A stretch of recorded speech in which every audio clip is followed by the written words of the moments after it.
चंदीसुनिर्मलयरा आईचे स्वाहियंबरा सुयरा सागन वर्गम्येना सिद्धा सिद्धिं ममरि सन्तु चंदीसुनिर्मलयरा आईचे स्वाहियंबरा सुयरा सागन वर्गम्येना सिद्धा सिद्धिं ममरि सन्तु चंदीसुनिर्मलयरा आईचे स्वाहियंबरा सुयरा सागर वर्गम्येरा सिद्धा सिद्धिं ममरि सन्तु सिद्धा सिद्धिं ममरि सन्तु।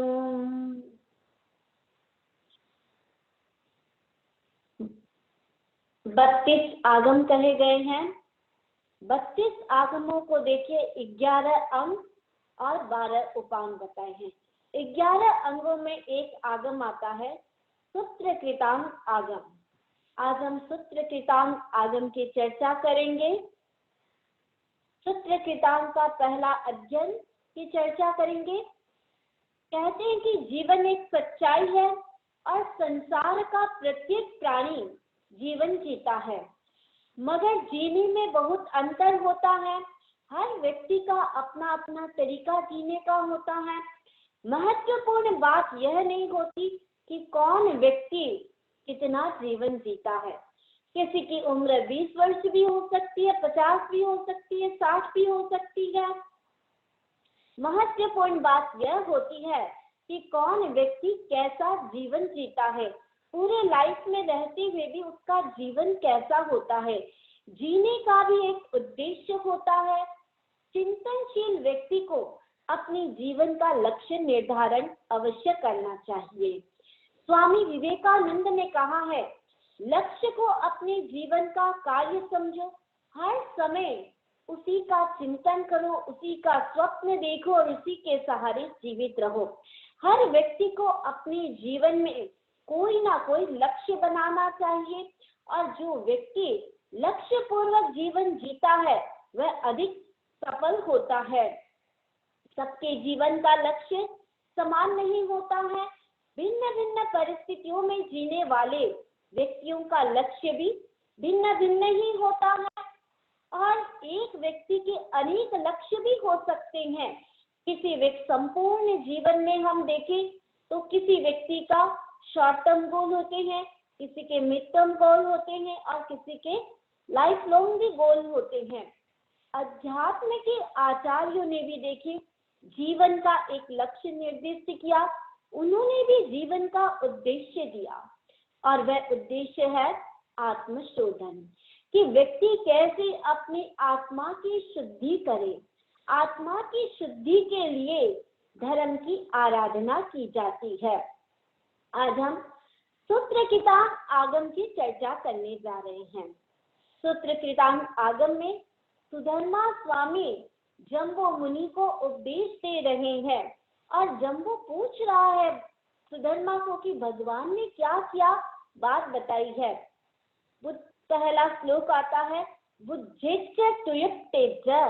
सुधर्मा ने कहा जम्बो को कि बोधि को प्राप्त करो, बंधन को जानकर उसे तोड़ डालो। जम्बू ने कहा, महावीर ने बंधन किसे कहा है? किस तत्व को जान लेने पर उसे तोड़ा जा सकता है? बंधन क्या है? उसके हेतु क्या है? उसको तोड़ने की उपाय क्या है? इन सब को जानने पर ही उसे तोड़ा जा सकता है। जब तक व्यक्ति यह नहीं जानेगा कि पाप क्या होता है, तब तक वह बंधन को तोड़ नहीं सकता है। तो यह दृष्टि न केवल ज्ञानवाद के आधार पर है और न ही आचारवाद के आधार पर। ज्ञान और आचार दोनों का समन्वय है। भगवान महावीर के आचार शास्त्र का सूत्र है, ज्ञानम प्रथमो धर्मः, यानी पहले ज्ञान फिर आचार। जिस व्यक्ति को यह ज्ञान ही नहीं होगा कि आग में डालने से हाथ जलेगा, तो वो कैसे उसे पता चलेगा कि इसका क्या कैरेक्टर है। तो व्यक्ति पहले क्या करे, पहले ज्ञान करे फिर आचार करे। ज्ञान के बिना आचार का कोई मूल्य नहीं है और अनुपालना भी नहीं कर सकता है। ज्ञानी मनुष्य ही आचार और अनाचार का विवेक करता है तथा अनाचार को छोड़ आचार का अनुपालना कर सकता है। पूछा गया कि सारे पाप तो सबसे ज्यादा व्यक्ति भावों से ही करता है, तो वापस जम्बू स्वामी ने पूछा कि हम भावों से कर्मों को कैसे तोड़ सकते हैं। तो कहा भावों को तोड़ने के लिए 3 साधन हैं, ज्ञान, दर्शन और चारित्र। इन 3 साधनों से अज्ञान, अविरति और मिथ्या दर्शन को तोड़ना संभव है। व्यक्ति प्रमाद, राग, द्वेष, मोह आदि को तोड़ना तथा 8 प्रकार के कर्मों के बंधन को तोड़ना ही भावों से कर्मों को तोड़ना है। जम्बू ने आगे सुधर्मा से पूछा कि भगवान की वाणी में बंधन और किसे कहा है और इसे कैसे तोड़ा जा सकता है। आर्य सुधर्मा जो थे उत्तर देते हुए कहा कि सबसे बड़ा बंधन है परिग्रह। परिग्रह बंधन है, हिंसा बंधन है। बंधन का हेतु है ममत्व। ममत्व अर्थात मोह रखना। बंधन दुख है और मोक्ष सुख है। कर्म बंधन के मुख्य 2 हेतु ही बताए गए हैं, आरंभ और परिग्रह। राग, द्वेष, मोह आदि भी कर्म बंध के हेतु है, किंतु वह भी कहाँ से आए हैं। हम देखें, हर व्यक्ति कर्म का मूल हेतु कहते हैं कि राग द्वेष है, किंतु राग और द्वेष की जननी क्या है। राग और द्वेष की जननी है आरंभ और परिग्रह।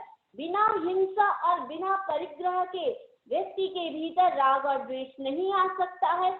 सुधर्मा ने कहा जो मनुष्य चेतन या अचेतन पदार्थों में तनिक भी परिग्रह यानी ममत्व नहीं रखता है और दूसरों के परिग्रह की अनुमोदना नहीं करता है, वह दूसरों के परिग्रह का अनुमोदन करता है, वह दुख से मुक्त नहीं हो सकता। तो 2 बात बताई गई कि दूसरों के परिग्रह का भी अनुमोदन करते हैं और उसके प्रति ममत्व का भाव रखते हैं, वो व्यक्ति कभी भी दुख से मुक्त नहीं हो सकता है। दुख के 2 अर्थ बताए गए हैं, कर्म और कर्म विपाक। कर्मों की हम बहुत बार चर्चा सुन चुके हैं और सुनते भी रहेंगे। कर्म बंधन है और विपाक उसका परिणाम। परिग्रही मनुष्य बंधन से मुक्त नहीं हो सकता और अप्राप्त के देखिए, क्योंकि अप्राप्त परिग्रह के प्रति उसके मुक्त नहीं हो सकता है और जो परिग्रह नष्ट हो गया है, ये मलाई है। हाँ, जो परिग्रह नष्ट हो गया है उसके प्रति उसकी तीव्र आकांक्षा होती है और जो परिग्रह नष्ट हो गया उसके प्रति उसके मन में तीव्र अनुताप होता है कि ओहो मेरा परिग्रह नष्ट हो गया है, और जो है उसके संरक्षण में उसका पूरा समय चला जाता है। इसलिए व्यक्ति परिग्रह के उपभोग से कभी भी तृप्ति नहीं होती है। आचार्य आगमों में बहुत सुंदर कहा गया है, इच्छाओ आकाश समा अनंतया। इच्छा व्यक्ति की कितनी होती है, आकाश का फिर भी अंत है, किंतु व्यक्ति के इच्छाओं का कुछ भी अंत नहीं है और ये सारी दुख ही दुख है। तो दुख का मूल आधार, कर्म का मूल आधार क्या है, परिग्रह। परिग्रह भय के हेतु होने से भय को भी परिग्रह ही कहा है। एक बार की कथा आती है, दसाण देश में एक रथ नाम का नगर था और वहां का सेठ था धनदत्त, और धनदत्त और उसकी पत्नी थी धनदत्ता। उनके 2 पुत्र थे, धनदेव और धनमित्र, और एक पुत्री हुई। पिता के मृत्यु के बाद देखिए दोनों पुत्र जो होते हैं बड़े ही दरिद्र हो जाते हैं अब किया जाए। गए वो अपने मामा के पास और सारी स्थिति बताई। मामा ने देखा कि भांजे आए हैं और इतने दुखी हो गए हैं कि खाने के भी इनके लाले पड़ रहे हैं। चलो मैं ही इनको कुछ हेल्प कर देता हूँ। तो मामा ने उनको 8 बहुमूल्य मणि रत्न दिए। दोनों भाई बड़े ही खुश हुए कि मामा ने 8 मणि रत्न, वो भी इतने बहुमूल्य कि पूरी जिंदगी नहीं कमाएंगे तो भी हमारा कुछ नहीं होने वाला है। रास्ते से जा रहे थे, जैसे रास्ते से जा रहे थे, नगर में प्रवेश किया, अपने भाई को कहता है कि मेरे मन में आज बड़ी बुरे विचार आ गए। मेरे मन में आया कि तुझे मार डालूं। छोटे भाई ने भी कहा मेरे मन में भी यह भाव आया। उसने पूछा ये भाव क्यों आया? ये भाव आया इस मणि के कारण कि यह परिग्रह के कारण हमारे भीतर ऐसे कलुषित भाव आए। चलो इसको हम घर भी नहीं लेके जाएंगे, उसको देखिए समुद्र में जाकर के गिरा देते हैं।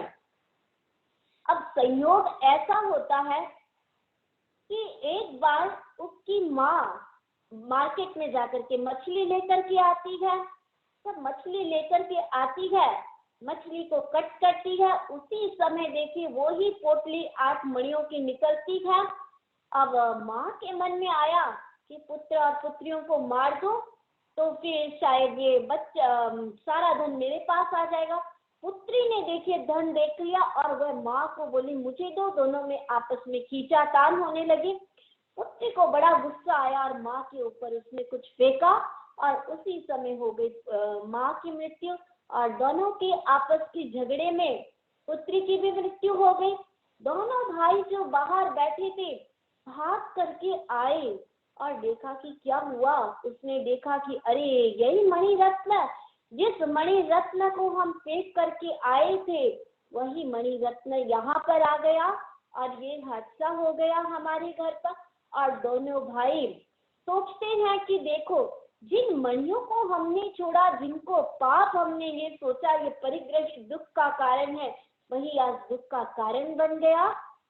आचार्य के पास जाते हैं, दमधर आचार्य के पास, और दोनों के दोनों दीक्षित हो जाते हैं। माना जा सकता है कि देखिए 9 ग्रह होते हैं और 9 ग्रह में एक ग्रह हम परिग्रह को भी माने। यदि एक भी ग्रह खराब हो गया, व्यक्ति का जीवन की दिशा बदल जाती है। और जिसके जीवन में शनि लग गया या राहु केतु लग गया, उसका जीवन तो और भी मुश्किलमय बन जाता है। तो परिग्रह को भी क्या माना गया है? एक ग्रह माना गया है, क्योंकि यह परिग्रह चारों ओर से व्यक्ति के व्यक्तित्व को प्रभावित करती है। बुद्धि, मन, चेतना और शरीर चारों ओर से व्यक्ति दुखी हो जाता है, ग्रसित हो जाता है। इसीलिए किसी बलवान ने क्या कहा कि इसे हम ग्रह कहते हैं। यह ग्रह अकेला गति नहीं करता और अपने साथ देखिए ये क्या लेकर के आता है, अपने साथ हिंसा लेकर के आता है। आज जितनी भी हिंसाएं, जितनी भी लड़ाइयां, संघर्ष और प्रतिशोध क्यों हो रहा है, इसका कारण है परिग्रह, अर्थात किसी स्वार्थ के लिए हो रहा है। आचार्य यशो विजय जी ने बहुत सुंदर कहा है, परिग्रह की व्याख्या करते हुए लिखा है, परिग्रह के साथ 3 व्यक्ति और आते हैं। जिस व्यक्ति के मन में होता है मुझे और परिग्रह इकट्ठा करना है, 3 गुण आते हैं। व्यक्ति के भीतर वक्रता आ जाती है, व्यक्ति के भीतर दुख की भावना आती है और अपनी राशि का अपरिवर्तनीय वह प्रभाव देखता है। अब आगे पूछा कि इससे कैसे ऊपर उठा जाए, तो राग को कैसे घटाए। आस्था देखिए जब तक रत्नों के प्रति है, पदार्थ के प्रति रहती है, तब तक व्यक्ति बंधन से मुक्त नहीं हो सकता है। सबसे पहले उसे मूर्छा से ऊपर उठना पड़ेगा। और आचार्य सुंदर सूरी ने देखिए लिखा है कि जो धन व्यक्ति को सांप की योनि में लेकर के जाए, परस्पर लड़ाए, मरते समय तड़पाए और उद्देश्य से भटका दे, उस धन का क्या काम था। उस धन के प्रति आत्मा के उस धन के प्रति व्यक्ति कैसे आसक्ति रखता है। घटना आती है कि एक सेठ के 5 पुत्र थे और बड़ा ही खुशहाल परिवार था, सब कुछ अच्छा था, किंतु उसी और सेठ जो था वो बड़ा ही नामी था और लोग उसे बड़ा रिस्पेक्ट भी करते थे। एक बार एक व्यक्ति था, उसने सेठ को कहा कि मेरे जो माता पिता है वो भी चल बसे हैं, अब मेरे पास ये केवल 5 हीरे हैं। सेठ जी, आप इस मंजूषा को, इस डिब्बी को अच्छे से रखिए और आपको खोल के देखना हो तो आप खोल के भी देख लीजिए। तो सेठ के ऊपर इतना विश्वास था उस व्यक्ति का, उसने कहा कि नहीं नहीं नहीं, ऐसा कुछ नहीं है सेठ जी, आप तो बड़े ही प्रामाणिक हैं। और उस समय सेठ का मन भी देखिए बहुत अच्छा था, किंतु धन जब बहुत आ जाता है व्यक्ति का, कब मन पलटा खा जाता है पता नहीं चलता। अब ये जो व्यक्ति था वो व्यक्ति चला गया कमाने के लिए परदेश में। अब सेठ के मन में आया कब तो ये व्यक्ति आएगा, कब नहीं आएगा पता नहीं है। इस मंजूषा खोल के देखा, ओहो इतनी सारी और इतनी अच्छी हीरे। अब देखिए उसने क्या किया, एक हीरा निकाला और अच्छा घर बार सब कुछ बना लिया। लोगों रातों रात अगर कोई बहुत धनी बन जाए तो लोगों के मन में आ सकता है कि देखो कोई गलत काम किया इसीलिए इतना पैसा आया, नहीं तो रातों रात किसी के पास भी पैसा नहीं आता है। अब देखिए, किंतु सेठ के प्रति किसको भी शंका नहीं हुई, क्योंकि सभी जानते थे कि सेठ जो है बड़ा ही प्रामाणिक है।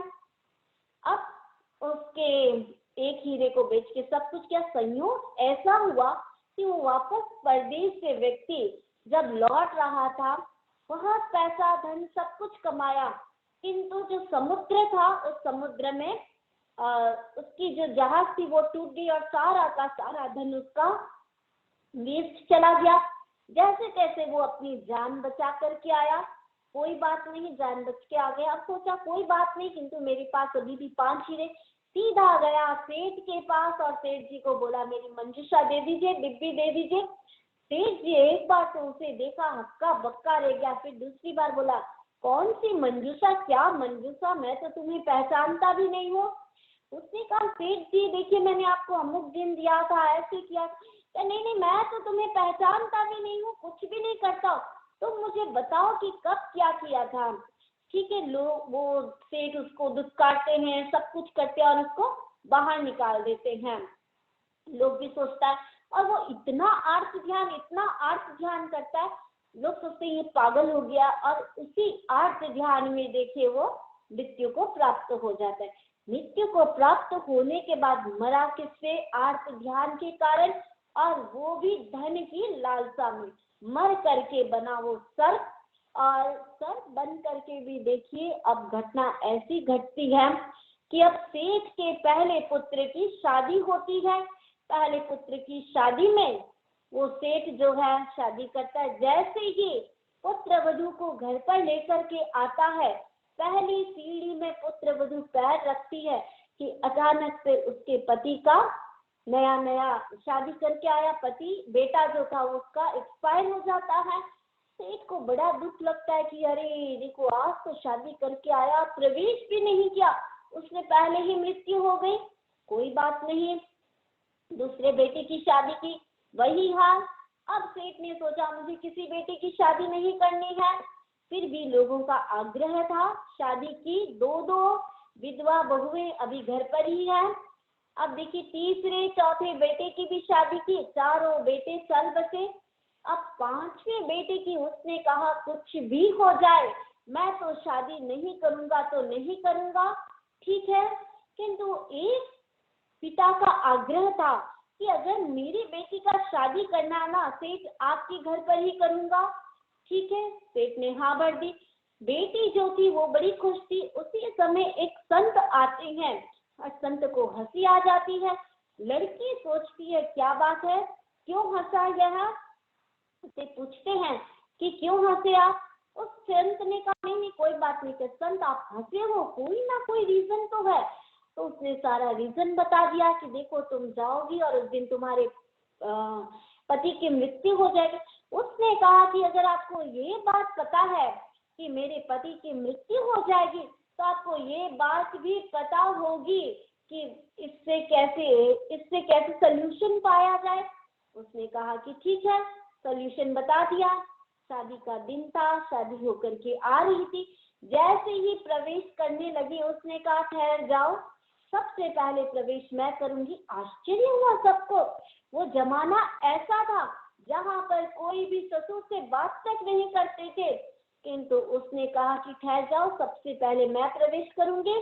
ससुर जी को उसने बुलाया और ससुर जी से बोला कान में कि ससुर जी, जो 5 हीरे हैं ना आपके पास, वो 5 हीरे लेकर के आए।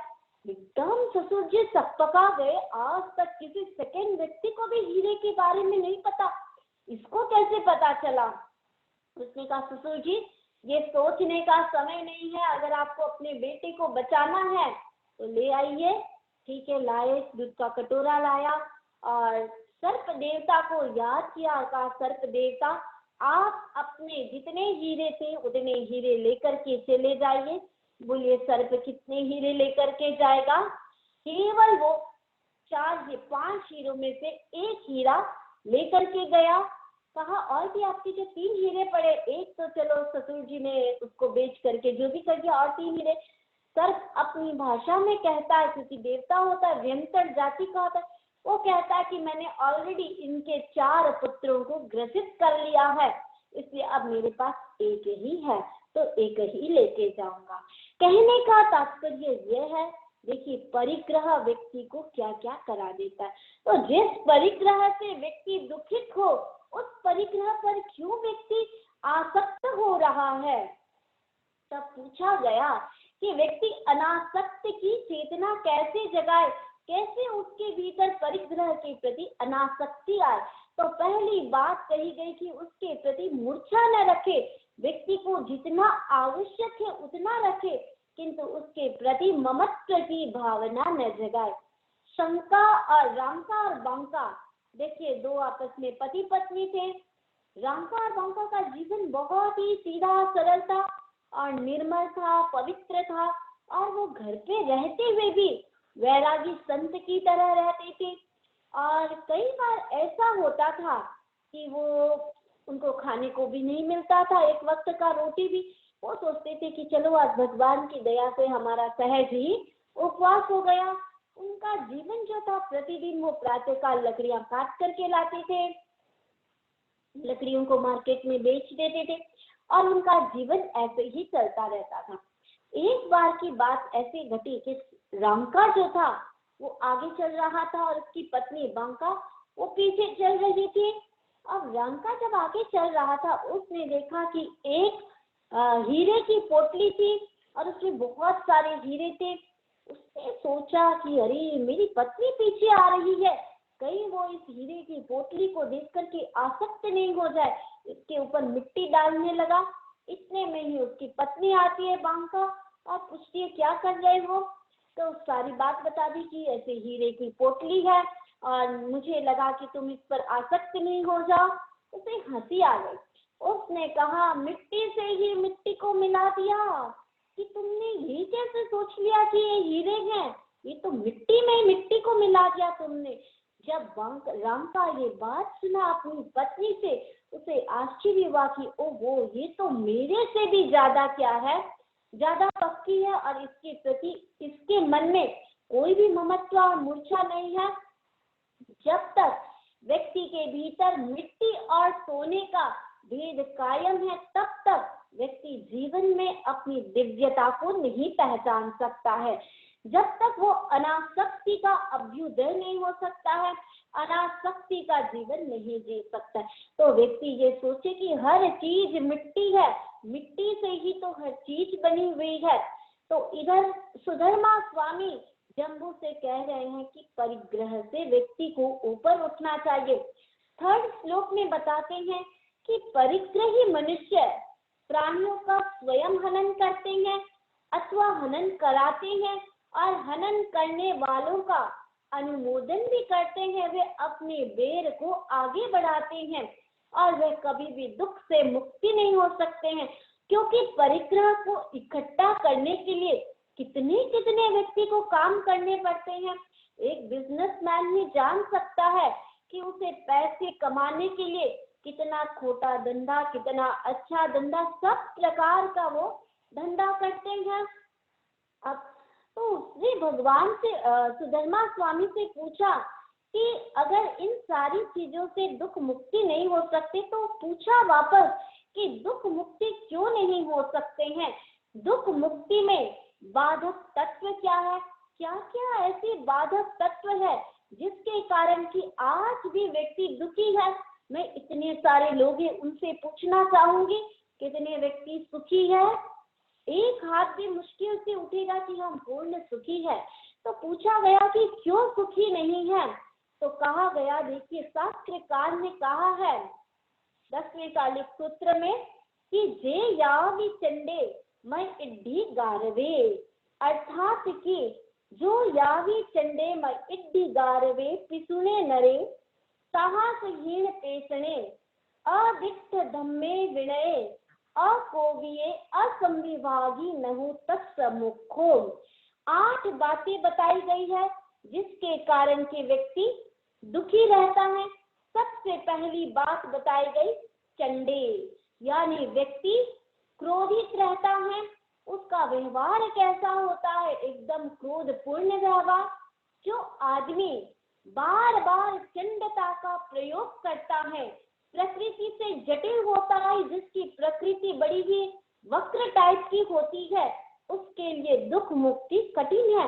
वो स्वयं तो दुखी रहता ही है, प्लस सामने वाले को भी वो क्या करता है, दुखी कर देता है।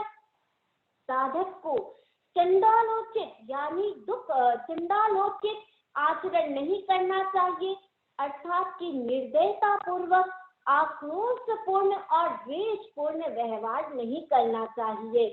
साधक के लिए ये बात आवश्यक है, केवल साधक के लिए ही नहीं, एक अपितु जो सज्जन व्यक्ति है वो भी यह चिंतन करे कि मैं चंडालोचित यानी क्रोधपूर्ण व्यवहार नहीं करूं। चाहे बच्चों को संभालना हो, पति को संभालना हो, किसी को भी संभालना हो, व्यक्ति यह सोचे कि मैं कितना मृदुतापूर्ण व्यवहार कर सकता हूँ, कितना शांत और सुंदर अपना व्यवहार बना सकता हूँ।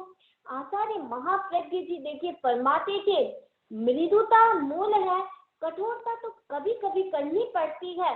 वो भी व्यक्ति क्या करे, कभी कभी करे, किंतु हर पल कठोरता नहीं करे। जहाँ मृदुता होगी वहाँ कोमलता होगी, वहाँ व्यक्ति का आकर्षण होगा, वहाँ व्यक्ति जाएगा। और जहाँ कठोरता होगी, निष्ठुरता होगी, वहाँ आकर्षण समाप्त हो जाएगा। आदमी स्वयं शांत कसाई बने और दूसरों को भी शांति में निमित्त दे, क्योंकि जो व्यक्ति देखिए, एक व्यक्ति अगर घर में क्रोधित होता है तो परिवार का हर सदस्य उससे प्रभावित होता है, तो दूसरों को भी शांति में निमित्त बनता है और लोग भी उससे आकृष्ट होते हैं। और आक्रोशशील आदमी दूसरों की शांति को और अपनी शांति को भी भंग कर देता है। एक घटना आती है अंतपुरा भट्टा की, अंतुकारी भट्टा होती है, जिसको ये 8 भाइयों की एक बहन होती है और इसे कोई भी तू शब्द से नहीं बुला सकता है। 8 भाइयों की बहन थी और जो पिता था वो बड़ा ही धनवान था, बेटी की हर इच्छा पूरी कर देता था। और 8 भाइयों की सबसे छोटी बहन थी, तो सब उसे बड़ा ही प्यार भी करते थे और इसलिए उसका नाम धीरे धीरे, क्योंकि उसे तू बोलते कोई उसे बिल्कुल पसंद नहीं कि तुम शब्द कोई उसके ऊपर कोई वो यूज करे, तो उसका नाम दे दिया अतुंकारी भट्टा। अब देखिए इतने प्यार से पली पुसी सब कुछ हुई, उसके मन में एक था कि मैं शादी उसी व्यक्ति से करूंगी जो व्यक्ति मेरे अंडर में रहेगा और जो व्यक्ति मुझे जैसा मैं कहूँ वैसा ही फॉलो करेगा। ठीक है, बहुत समय बीत गया, कोई भी नहीं मिला, किंतु एक बार उसे सुबुद्धि नाम का मंत्री मिला और सुबुद्धि जो था जीत शत्रु राजा के यहाँ का मंत्री था। उसने सोचा कि चलो मैं शादी कर लेता हूँ। शादी कर ली। शादी करके जिस दिन घर पे लेके आया भट्टा ने एकदम स्ट्रिक्टली बोल दिया उसको, इंस्ट्रक्शन देते हुए कि तुम 9 बजे के बाद घर से बाहर नहीं रहोगे। उसने कहा कि ठीक है, नहीं रहूंगा, क्योंकि उसे पता था उसके पत्नी का नेचर कैसा था। उसने कहा ठीक है। किंतु एक बार ऐसा हो जाता है कि राज्य में कुछ ऐसी इमरजेंसी आ जाती है कि सुबुद्धि को घर आने में लेट हो जाता है। 9 बजे की जगह रात को 12-1 बज जाते। अब भट्टा को इतना गुस्सा आता है उसको कि जैसे ही वो गेट खटखटाता है, सुबुद्धि वो घर के अंदर आता है तो वो कुछ बोलती नहीं है, घर से बाहर चली जाती है। सुबुद्धि उससे बहुत माफी मांगता है, उससे बहुत कन्विंस करने की कोशिश करता है, किंतु वो बिल्कुल भी नहीं समझती है और गुस्से में घर छोड़ करके चली जाती है। अब देखिए संयोग ऐसा हुआ कि वो घर छोड़ करके चली गई। घर छोड़ करके रास्ते में उसे कुछ चोर मिल जाते हैं और जो थी बड़ी सुंदर, सब कुछ थी उसके पास। अब चोरों ने क्या किया, उसका जो चीफ था उसके पास लेकर के चले गए। अब चीफ ने कहा कि तुम मुझसे शादी करो। वो बिल्कुल पक्की शीलवती थी। उसने कहा मैं अपनी पति के अलावा किसी दूसरे व्यक्ति की देखती तक नहीं हूँ। ठीक है, उससे शादी नहीं की उससे। किंतु इन लोगों ने क्या किया, उसको हर्ट करना शुरू कर दिया और रोज इसकी बॉडी से थोड़ा थोड़ा खून निकालते थे और धीरे धीरे अतुकारी जो थी, भट्टा जो थी, इतनी सुंदर थी, वो एकदम स्केलेटन हो गया। उसकी बॉडी एकदम सिर्फ हड्डियों का ढांचा बन गया। अब उसके मन में उसको रियलाइज होता है कि ओहो देखो, मैंने कितना गुस्सा किया और इस गुस्से के कारण मेरा ये परिणाम हुआ है। अब मैं क्या कर सकती हूँ, कुछ भी नहीं कर सकती। संयोग देखिए ऐसा हुआ कि एक बार की बात है कि उसके भाई जो थे, वो भाई आपस में उनको भाई जो थे वो देखा कि अरे ये तो जानी पहचानी लग रही है, कोई ना कोई ये मेरी बहन है। तो कहा कि हाँ भाई ये तो मेरी बहन है। तो अब कहा कि क्या किया जाए, ये मेरी बहन है, कैसे इनसे मैं ले सकती हूँ। तो कहा कि देखो, वो सबको समझाया, किया, सब कुछ किया। अब कहा कि ये मेरी बहन है, तुम प्लीज मुझे दे दो। उसने कहा कि नहीं, तुम इसे नहीं ले जा सकते। तो कहा कि क्या करोगे, कहा मुझे पैसे दो। तो बहन भाई ने क्या किया, बहुत सारा पैसा बहन को उस डाकू को दे दिया और इसके बाद बहन को लेकर के आ गए।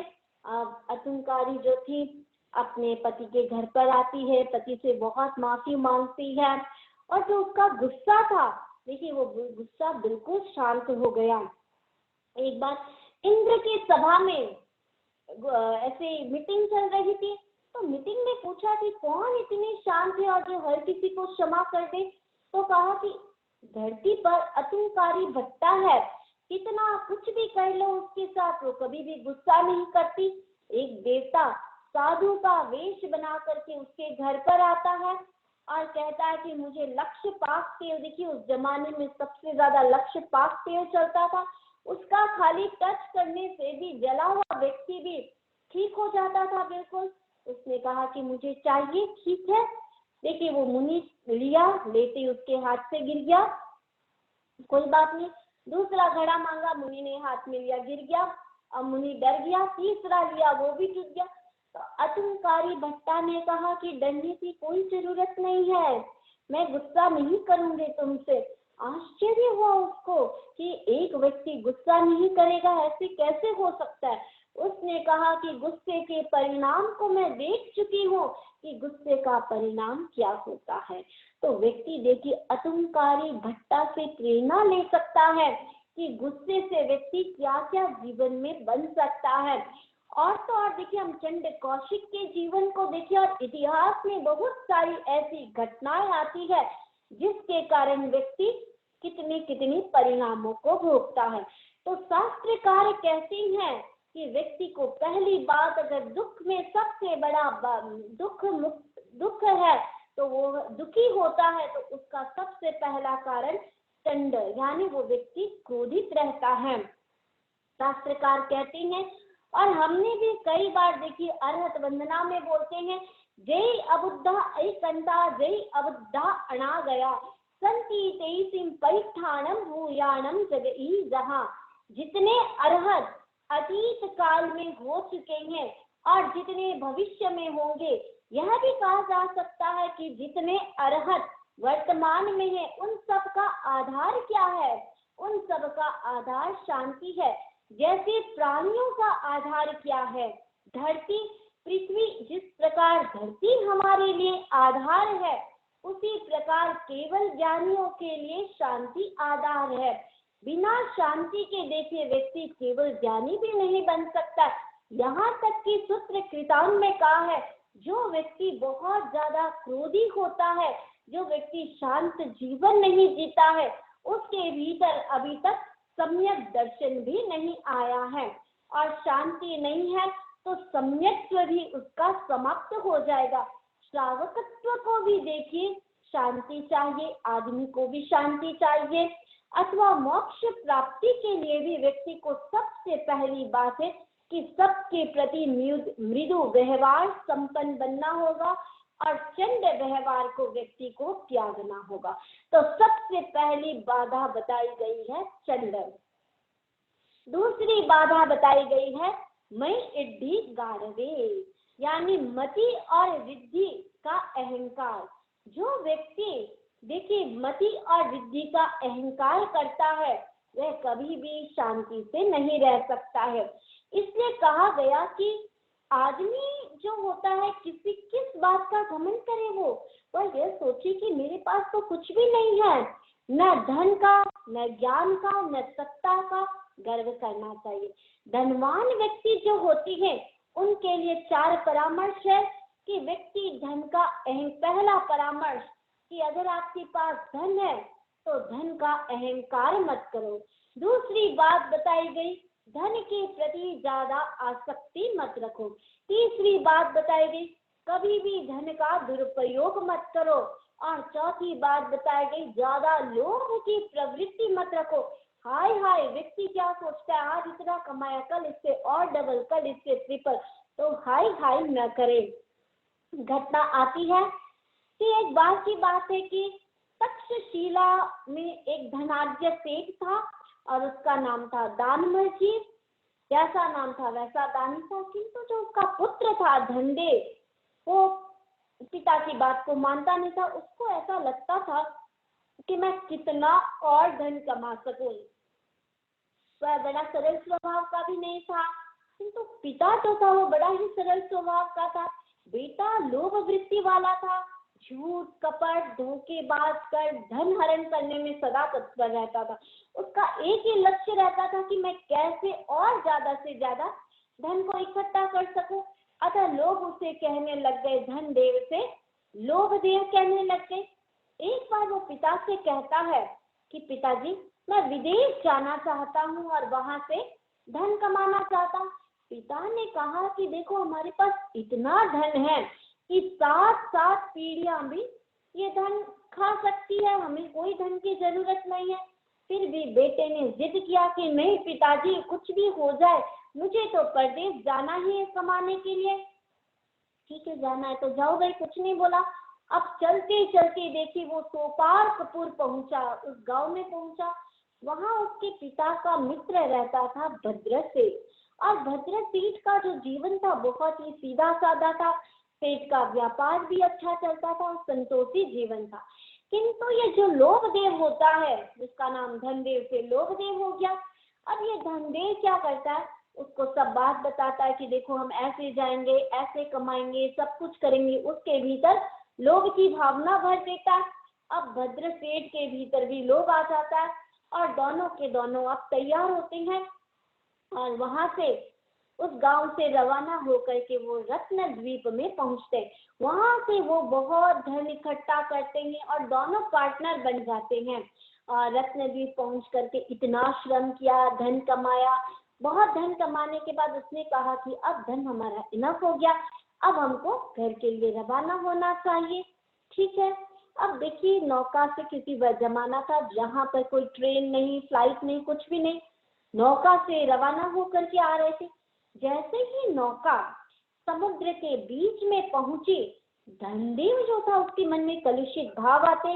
और वे क्या करता है, भद्र सेठ को धक्का दे देता है समुद्र के बीच में, और जितने जल जंतु थे वहां पर वो सेठ को निगल जाते हैं और सेठ की अकाल मृत्यु हो जाती।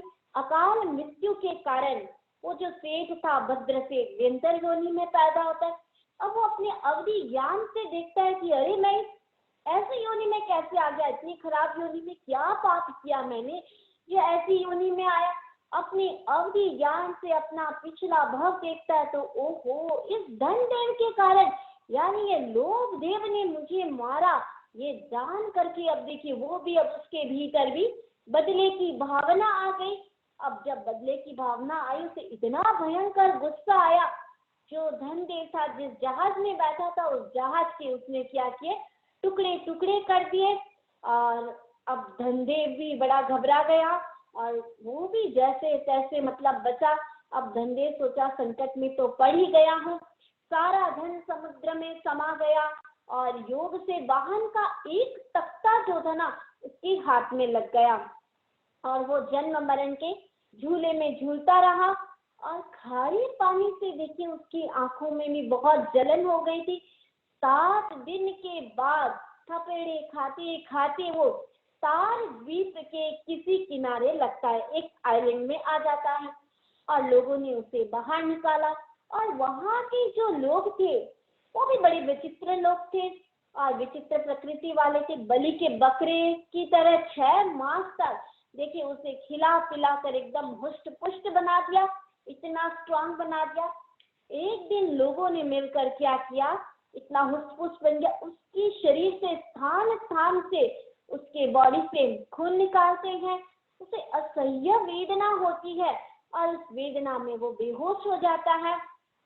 उसी समय देखिए उड़ता उड़ता एक भारंट पक्षी आता है और वह सोचता है कि ये कोई मांस पिंड है और उस मांस पिंड को भारंट पक्षी, कितना भी हैवी व्यक्ति हो कोई भी उसे उठा सकता है और उसे उठा करके चलता बना और बीच समुद्र से वो क्रॉस कर रहा था। इतने में दूसरा भारंट पक्षी आया। दोनों ने क्या किया, उसकी बॉडी को नुकीली चोंच मारा। दोनों के छीना झपटी में लोभ देव किया हुआ अथाह समुद्र में फिर से गिर गया। इतनी उसकी बॉडी में घाव थे और खारा पानी, उसकी बॉडी में और ज्यादा असह्य वेदना होने लग गई। अब जैसे तैसे वेदना भोगते भोगते क्या हुआ, वो वापस किनारे लगा। जब तक आयुष्य पूर्ण नहीं होता, व्यक्ति कितना ही कोशिश कर ले, जल्दी से मर नहीं सकता है। अब देखिए जैसे ही वो किनारे पहुंचा, एक व्यक्ति ने उसे देख लिया। अब वो व्यक्ति क्या था, उसको बाहर निकाला और उसके बॉडी को चीर दिया। वो जमाना ऐसा था जब व्यक्ति बहुत ज्यादा हीरे पन्ना इकट्ठे करके लाता था, बॉडी के अंदर वो बॉडी को कट करके अंदर डाल करके सिलाई करके लाते थे। उस बॉडी को जैसे कट किया, चीरा, वहां से बहुत सारे अनेक रत्न निकले और आखिर में देखिए तड़पते तड़पते उसकी मौत हो गई। क्यों हुई? केवल धन के लोभ के कारण।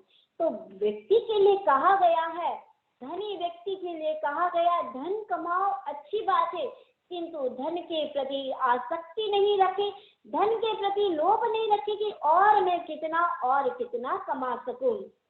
दूसरी बात कही गई ज्ञानी आत्माओं के लिए। दुनिया में बहुत सारी ज्ञानी आत्माएं हैं, ऐसे नहीं कि नहीं है। तो ज्ञानवान लोगों के लिए भी 3 बातें कही गई है। आदमी अपने अज्ञान को पहचाने और दूर करने का प्रयास करे। देखिए अथाह समुद्र है और उस समुद्र की एक बूंद जितना भी अभी तक ज्ञान नहीं हुआ है। दूसरी बात कही गई है, प्राप्त ज्ञान को दूसरे को बांटने का प्रयास करें। जितना ज्ञान है, जितना बांटेंगे उतना ही व्यक्ति का ज्ञान बढ़ता जाएगा। तीसरी बात बताई गई, आत्मज्ञान प्राप्ति के लिए सतत प्रयत्नशील रहे। कौन सा ज्ञान करे? जिसमें आत्मा का उद्धार हो वही व्यक्ति ज्ञान करे। तो जिस आदमी के पास आत्मज्ञान है, विशिष्ट ज्ञान है, वह ज्यादा व्यक्ति कभी भी अहंकार नहीं करेगा। तो अहंकारी कौन होता है? जिसके पास कम ज्ञान होता है। तो आदमी को बुद्धि का रिद्धि का अहंकार या लोभ नहीं करना चाहिए, न तो धन का और न ज्ञान का अहंकार करना चाहिए। अहंकार करने वाला दुख को प्राप्त होता है और छोड़ने वाला सुख को प्राप्त करता है। तीसरी बाधा बताई गई पिसूणे नरे, यानी चुगलखोर। चुगलखोर आदमी अपने लिए दुख तैयार कर लेता है। चुगलखोर वृत्ति वाला बहुत खराब माना जाता है। और 18 पाप में एक पाप बताया गया है चुगली। और जिसके लक्ष्य देखिए, जिस व्यक्ति का लक्ष्य छिद्रान्वेषी बन जाता है वह मुक्ति को कभी भी प्राप्त नहीं कर सकता है। एक संस्कृत कवि ने बहुत सुंदर उदाहरण से समझाया है, मच्छर के उदाहरण से। मच्छर जो होता है पहले पैरों में गिरता है, फिर पृष्ठ मांस को खाता है, फिर धीरे धीरे कान में धीरे धीरे मधुर और विचित्र ध्वनि करता है। और जैसे ही छिद्र देखता है, देख करके उसमें निशंक होकर के उसमें प्रवेश कर जाता है। तो व्यक्ति का आचरण भी कैसा, मच्छर की भांति ही होता। इसलिए आदमी को यानी पैशून्य यानी चुगली छोड़नी चाहिए और अच्छा जीवन जीना चाहिए। सुकरात के पास एक व्यक्ति आया और कहा कि मैं आपसे कुछ कहना चाहता हूँ आपके एक मित्र के बारे में। अच्छा बोलो क्या? तो सबसे पहले सुकरात ने कहा कि पहले मैं तुम्हें 3 प्रश्न पूछना चाहता हूँ। 3 प्रश्न यह है कि ये सबसे पहली बात ये बताओ कि जो तुम मुझे बताने जा रहे हो क्या ये सत्य है? उस परिचित ने कहा कि यह तो मुझे नहीं पता, क्योंकि मैंने यह किसी और से सुना है। ठीक है, कोई बात नहीं। दूसरी बात ये बताओ कि जो तुम मुझे मेरे दोस्त के बारे में बताने जा रहे हो क्या अच्छाई बताओगे या नेगेटिव बताओगे? तो वो भी मुझे नहीं पता है कि अच्छाई है या बुराई, क्योंकि वो बुराई होगी, इसलिए मुझे तो किसी परिचित ने कहा है। ठीक है, कोई बात नहीं। अब तीसरी बात ये बताओ कि जो बात तुम मुझे बताने जा रहे हो वो उपयोगितापूर्ण है कि नहीं है? तो उसने कहा ऐसा तो नहीं है। परिचित ने ऐसा ऐसे कह दिया कि बताऊं तो भी कोई फर्क नहीं पड़ेगा, नहीं बताऊं तो भी कोई फर्क नहीं पड़ेगा। तो सुकरात ने कहा बस हो गया, जो बात आप मुझे बताने वाले थे वह न तो सत्य है, न भली है और न ही मेरे काम की है, और मैं उसे जानने में अपना समय क्यों नष्ट करूं? तो व्यक्ति किसी की भी चुगली ना सुने। जब भी कोई आए और चुगली कोई सेकंड पर्सन की बात कहे तो 3 प्रश्न हमेशा उसे पूछे कि सत्य है, भला है या उपयोगी है तो उसे सुने, नहीं तो नहीं सुने। तीसरी बात बताई गई, चौथी बात बताई गई है साहस। साहस बहुत अच्छा है, किंतु चौथा बाधक तत्व है मोक्ष की प्राप्ति का साहस। जो आदमी साहसिक होता है वह दुख मुक्त नहीं हो सकता। यहाँ साहसिक का अर्थ किया गया है बिना सोचे विचारे काम करने वाला। कोई प्रसंग सामने आया और बिना चिंतन किए ही वो निर्णय ले लेता है, तो कई बार बहुत बार अनिष्ट भी हो सकता है, अप्रिय घटना भी घट सकती है। व्यक्ति कुछ भी करे तो चिंतन करे कि ये मैं साहस इतना रखे कि ये कार्य अच्छा है या बुरा। राजकुमार था, एक किसी कार्यवश दूर शहर गया था और 12 वर्ष तक नहीं लौटा।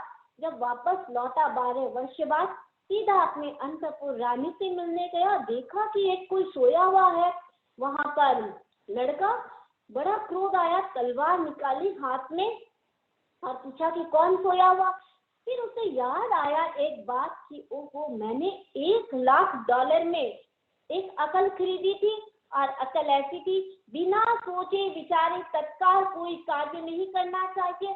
अविवेक परम आपदाओं का स्थान है। जो सोच विचार कर कार्य करता है उसके पास संपदा आती है। और इस अकल को याद करके वो अपनी पत्नी को जगाता है। पत्नी बोलती पतिदेव आ गए। पति बोलता है पहले बताओ कि ये कौन सोया हुआ? उसने कहा जब आप 12 वर्ष पूर्व मुझे छोड़ करके गए थे तब मैं गर्भवती थी, और ये आज आपका पुत्र। वो सोचता है ओहो, आज तो जिंदगी उजड़ जाती मेरी, मैं पत्नी और पुत्र दोनों को मार जाते। बिना सोचे विचारे काम करने वाला व्यक्ति हमेशा दुखी रहता है। 5वीं बात बताई गई हीन पेशणे। जो आदमी अनुशासनहीन होता है, अपने मालिक का, पूज्यों का कहना नहीं मानता है, उनकी अवमानना करता है, वह दुख को पैदा करता है। और जो पूज्यों की आज्ञा मानता है, बड़ों की आज्ञा मानता है, वह व्यक्ति हमेशा सुखी रहता है। तो कहा गया कि व्यक्ति स्वयं चिंतन करे। इस पीढ़ी में कहते हैं कि 21वीं सदी है, 21वीं सदी में व्यक्ति स्वयं का चिंतन करे कि हम आज्ञाकारिता में हैं या अनाज्ञाकारिता में हैं। व्यक्ति कहेगा हम यहाँ पर दो ही जन तो रहते हैं, बड़े छोटा कुछ भी नहीं, बड़ा छोटा सब कुछ होता है। व्यक्ति ये सोचे मैं आज्ञाकारिता में हूँ या अवज्ञाकारिता में। आज्ञा को पालन करने वाला आज्ञाकारी होता है और आज्ञा की अवमानना करने वाला अवज्ञाकारी होता है। गुरु के आदेश में चिंतन की अपेक्षा नहीं होती। गुरु जो भी आदेश दे दे, बड़े जो कुछ भी कह दे, बिना कुछ ननुनत के, बिना क्वेश्चन किए वो काम तत्काल कर लेना चाहिए। जहाँ आज्ञाशीलता है वहाँ सुख का मार्ग है, और जहाँ अवज्ञाशीलता है वह दुख का मार्ग है।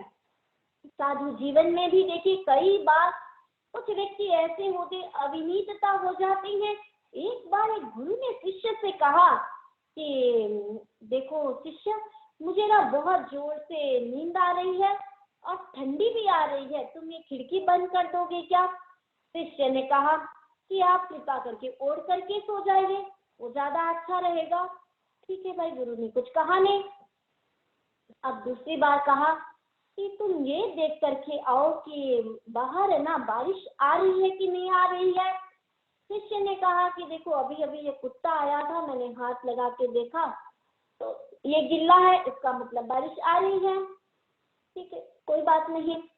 तीसरी बात कही कि तुम देखो कि दीपक ना, ये जो दीपक है ना, इस रोशनी मेरी आंखों में पड़ रही है, इसलिए मुझे थोड़ा नींद लेने में प्रॉब्लम हो रही है, तुम इसे बुझा दोगे क्या? उसने कहा कि मुंह ढक करके सो जाइए। ठीक है भाई। चौथी बात कही कि देखो हवा बहुत ज्यादा आ रही है, तुम क्या दरवाजा बंद कर दोगे? उस शिष्य ने कहा 3 काम गुरुजी मैंने कर दिए हैं, अब चौथा काम आप स्वयं कर ले। तो ऐसे शिष्य होते हैं जो स्वयं दुखी रहते हैं और दूसरों को भी दुखी कर देते हैं। छठी बाधा बताई गई है अदिट्ठ धम्मे। जो व्यक्ति धर्म को नहीं जानता वह अपने लिए दुख पैदा करता है और सामने वाले के लिए भी दुख पैदा करता है। एक राजा हुए थे, राजा सिद्धराज जयसिंह, और आचार्य हेमचंद्राचार्य के पास जाते और कहते हैं कि मुझे धर्म का गंभीर मार्ग बताइए, जो आप इतनी गंभीर गंभीर बातें बताते हैं ये मुझे कुछ समझ में नहीं आती।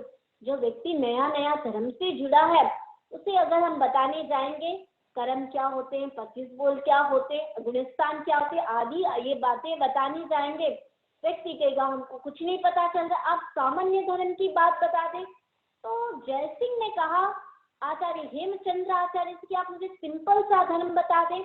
आचार्य ने कहा कि ठीक है। तो एक संस्कृत श्लोक के माध्यम से वो बताते हैं कि देखो, सुपात्र को दान देना, गुरु का विनय रखना, प्राणी मात्र के प्रति दया रखना, न्यायपूर्ण आचरण करना, दूसरों के हित का विचार करना, लक्ष्मी का अभिमान न करना और सज्जन पुरुषों की संगति करना सामान्य धर्म है। और यही धर्म का स्वरूप है।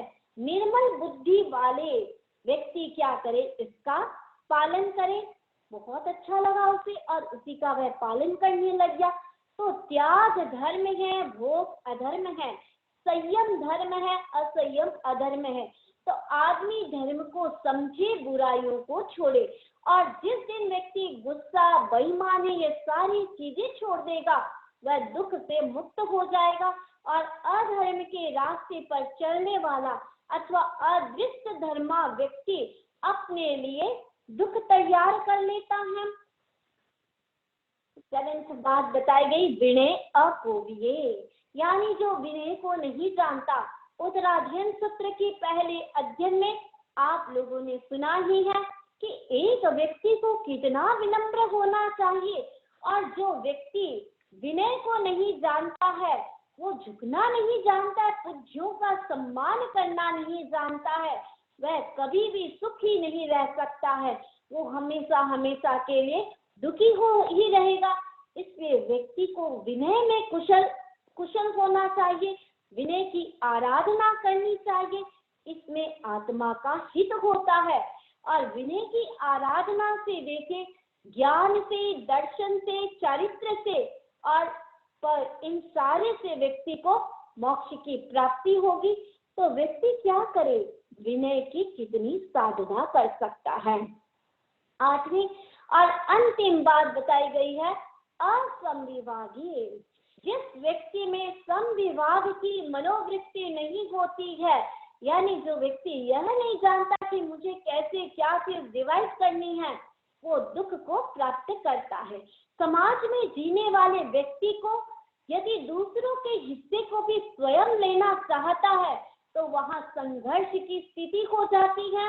और इस प्रकार की मनोवृत्ति वाले देखिए कुछ व्यक्ति ऐसे होते हैं जो स्वयं लेना चाहते हैं तो वहां पर संघर्ष की स्थिति बन जाती है। और इस प्रकार की मनोवृत्ति वाले व्यक्ति कहते हैं, मेरा तो मेरा, तेरा तो भी मेरा। और इसके लिए दूसरा व्यक्ति क्या कहेगा, तेरा तो तेरा और मेरा भी मेरा। और तीसरे प्रकार की वृत्ति वाला व्यक्ति कहेगा, मेरा तो भी तेरा और तेरा तो भी तेरा। ये बात कौन कह सकता है, ये बात एक सज्जन पुरुष, एक संत व्यक्ति ही कह सकता है। ना कुछ मेरा ना कुछ तेरा, ये दुनिया है रैन बसेरा। तो समाज में रहने वाला व्यक्ति संविवाद असंविवाद करना जानता है, छोड़ना जानता है, त्यागना जानता है, तो वह दुख से मुक्त हो सकता है। असंविवाद व्यक्ति कभी भी सुखी को प्राप्त नहीं कर सकता है।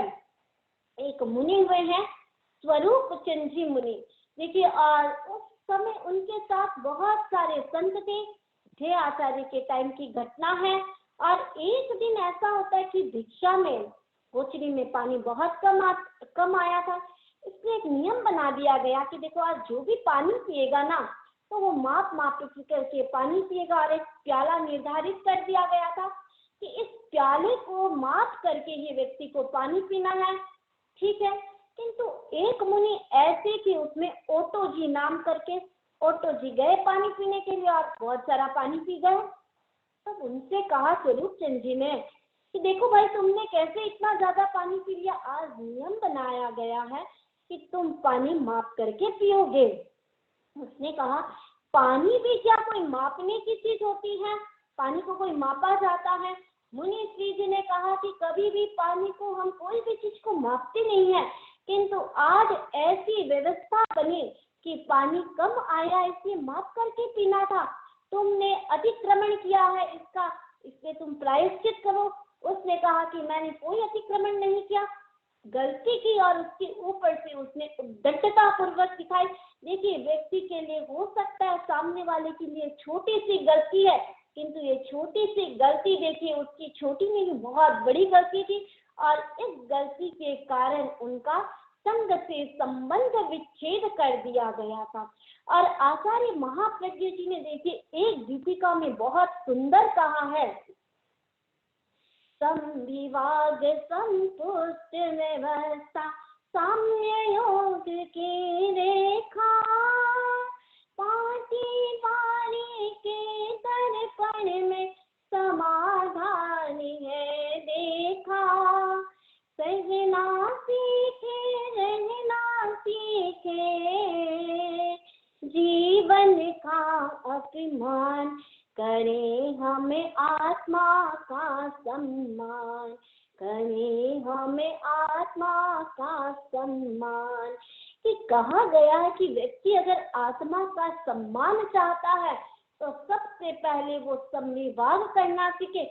और तेरा पंथ धर्म संघ में देखिए एक सबसे बड़ी खासियत है कि संविवाद, सारी चीजों का संविवाद होता है, चाहे गोचरी आती है, चाहे कपड़े आती, कोई भी चीज आती है, सबसे पहली चीज है कि संविवाद होना चाहिए।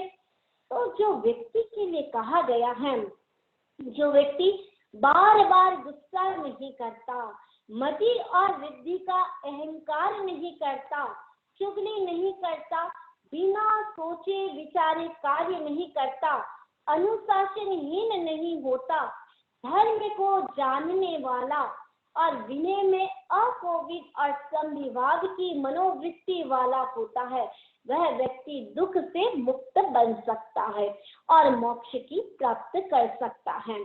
तो इधर सुधर्मा स्वामी जम्बू को कह रहे हैं कि जम्बू देखो, व्यक्ति क्या कर रहा है, व्यक्ति ये सारे पाप के कारण वो दुख से मुक्ति नहीं हो पा रहा है।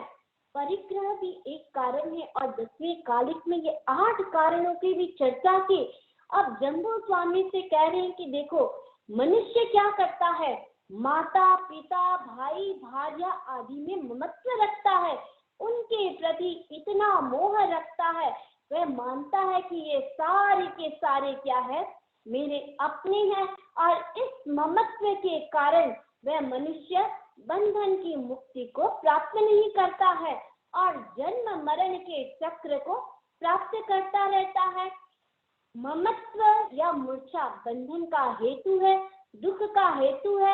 यहाँ नष्ट, ये जैसे ही नष्ट हो जाएगा, मूर्छा जैसे ही नष्ट हो जाएगी, व्यक्ति वैसे ही दुख से मुक्त हो जाएगा। एक बार की एक घटना आती है कि तुलस काल सोक्रिक का पुत्र था। काल सोक्रिक हर दिन देखिए 500 भैंसों को मारता था। अब काल सोक्रिक चल बसा, तुलस को कहा कि तुम अब निर्वाह करो, तुम अब दायित्व लो। तुलस के मन में आया, ओहो मैं तो नहीं मार सकता हूँ।